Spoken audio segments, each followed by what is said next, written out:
nous sommes ici, au sein de la Technopole, qui est un campus technologique qui comprend 13 immeubles de bureaux. Et on accueille aujourd'hui 150 sociétés, toutes des sociétés technologiques et innovantes.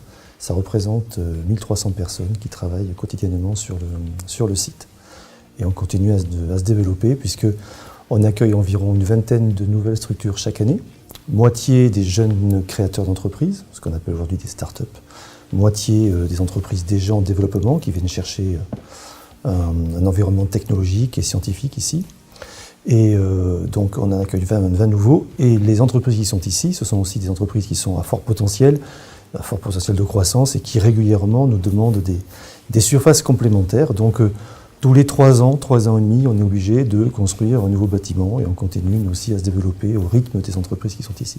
C'est un outil aujourd'hui qui est reconnu à la fois par les institutions publiques, par les grands groupes, et la plupart des sociétés ici travaillent avec les grands groupes. C'est une chance d'avoir des sociétés comme Total, Safran, Euralis ou d'autres, bien évidemment.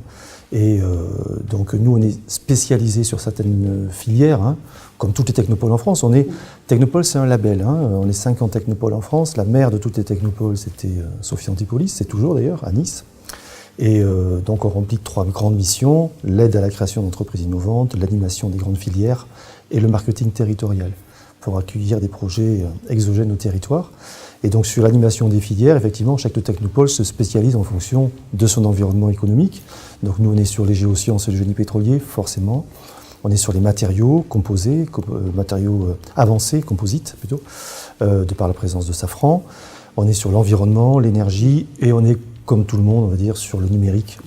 Même si nous, aujourd'hui, le numérique, c'est très large, on se spécialise sur l'intelligence artificielle. On a de vrais experts et de vraies startups aujourd'hui très performantes en matière d'intelligence artificielle, de data et de ce qu'on appelle l'IoT, c'est-à-dire l'Internet des objets.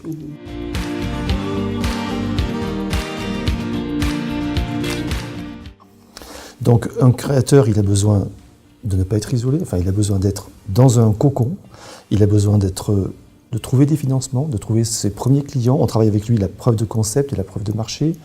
On va aussi le former, parce qu'en fait, la plupart des dirigeants, ce sont des ingénieurs qui ne connaissent pas grand-chose à la création d'entreprise.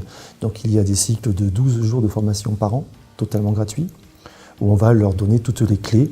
On va leur apprendre le métier du dirigeant, c'est-à-dire la comptabilité, la gestion, la finance, le marketing, les techniques de vente. Enfin, on leur donne vraiment, on les prend en main et on leur donne toutes les clés pour réussir.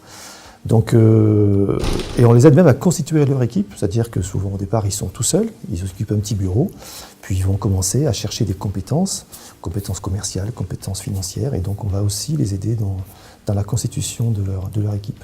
On les met en relation avec des avocats d'affaires, avec des experts comptables, avec des spécialistes des assurances, avec tout notre réseau pour les aider dans cette construction entrepreneuriale.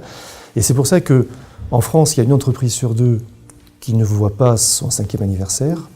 À Hélioparc, on va dire qu'à Hélioparc, un projet sur 2 en incubation conduit à une création d'entreprise. Et pour nous, ce n'est pas un échec. Une incubation qui ne marche pas, c'est une incubation qui montre qu'il n'y a pas de marché, que la technologie n'est pas aboutie. En revanche, dès que le porteur crée son entreprise, on a un taux de pérennité de survie à 5 ans de 85 à 90%.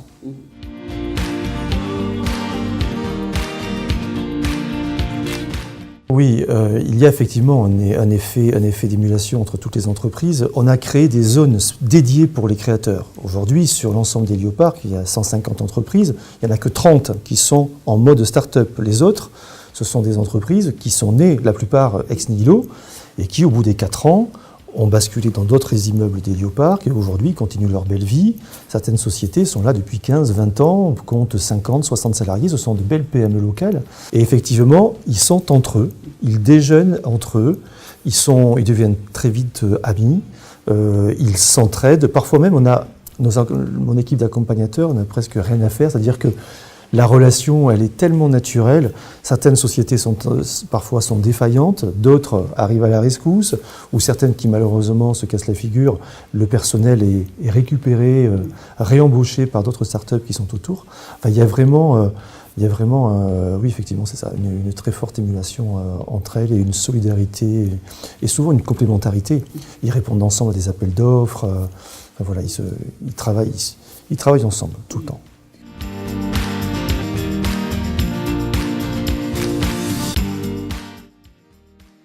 Ben, bien sûr, on est un acteur de développement économique.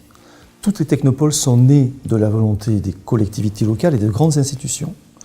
Je voudrais rappeler que Heliopark a 32 ans d'existence. Elle est née de la volonté de il y a deux actionnaires principaux. Ce sont la communauté d'agglomération de Pau et le département. Mais Heliopark est né de la volonté d'autres institutions locales, le groupe Total, le Crédit Agricole. Le Crédit Agricole est membre fondateur, actionnaire, membre du conseil d'administration, membre du comité de sélection. On a un comité de sélection parce que toutes les entreprises qui viennent ici ne viennent pas par hasard. Il y a eu une sélection drastique. C'est aussi pour ça que ça fonctionne aussi. C'est qu'elles sont passées vraiment sous les fourches codines. Et on a un comité de sélection de 25 experts. Le Crédit Agricole est présent au sein de ce comité de sélection.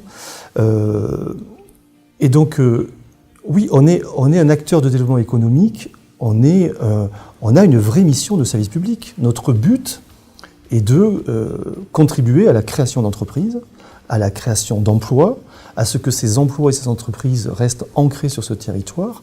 On contribue à la création de nouvelles activités de richesse.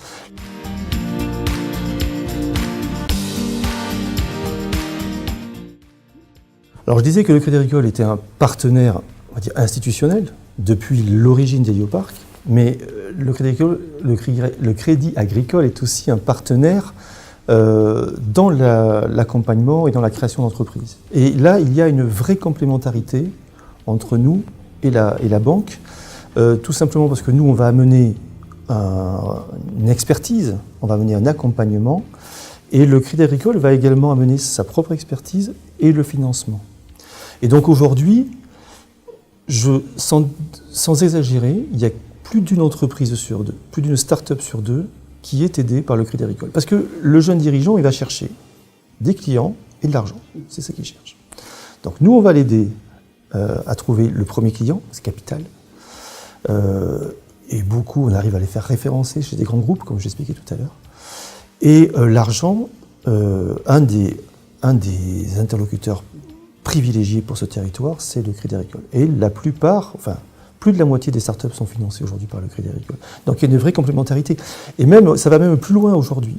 C'est qu'il y a certains porteurs de projets qui vont solliciter le Crédit Agricole pour aller chercher un financement.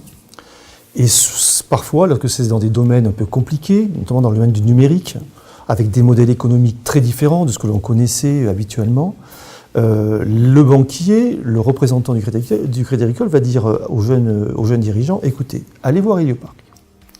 Si vous êtes éligible chez eux, vous revenez nous voir. Si vous avez le label Heliopark, vous revenez nous voir et nous vous financerons. Et donc ils viennent nous voir. Alors parfois, effectivement, nous, on arrive à détecter tout de suite la pertinence du projet, la viabilité du projet. Et donc on dit banco, et donc ensuite on appelle nos interlocuteurs du Crédit Agricole. Parfois on dit non, parce qu'effectivement, il faut le dire, il faut avoir le courage de le dire.